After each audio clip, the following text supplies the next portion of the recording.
A girl named Rachel lived in a small, quiet village.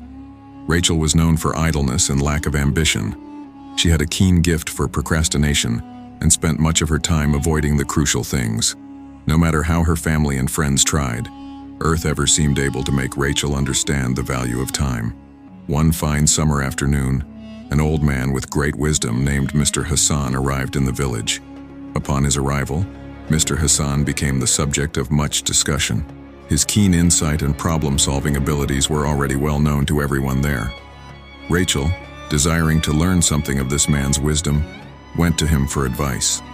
Approaching Mr. Hassan, who was sitting beneath a large willow tree, Rachel saluted and said, "Sir, you are said to be wise. Can you help me find a meaningful path for myself?" The old man smiled at the puzzlement in Rachel's eyes. Without saying anything, he took a sand glass out of his carrying bag and handed it to the girl. "These grains of sand stand for time," Mr. Hassan explained. "Each grain is a precious moment." Rachel looked at the hourglass, feeling from its weight what very little she had actually accomplished in life. Mr. Hassan went on, "Just imagine a grain of sand slipping through this glass, standing for an opportunity lost. Every moment you fritter away, even if by played games in bed or busied yourself with little things, so on and so forth, is a moment that can never be redeemed." Rachel's eyes widened as she realized the old man was telling the truth. Mr. Hassan added, "Time is a present, miss. It does not wait for anyone. Once a second passes, it is gone forever. If you waste it, one day you will regret." Wanting to do something about her predicament immediately, Rachel asked, "But how? How do I change? Where do I start to appreciate time, to value my every hour?" Mr. Hassan smiled benignantly. He said, "Start with small steps, as change will not happen overnight. Make clear goals and put them in order. Divide up tasks so they can be managed, then take them one by one. Use time well and benefit will come." Rachel took advantage of Mr. Hassan's suggestion. She began to arrange her life, setting different times for different tasks. She made her mind a blank and got about what was in front of it. Sure enough, this brought about changes in her situation.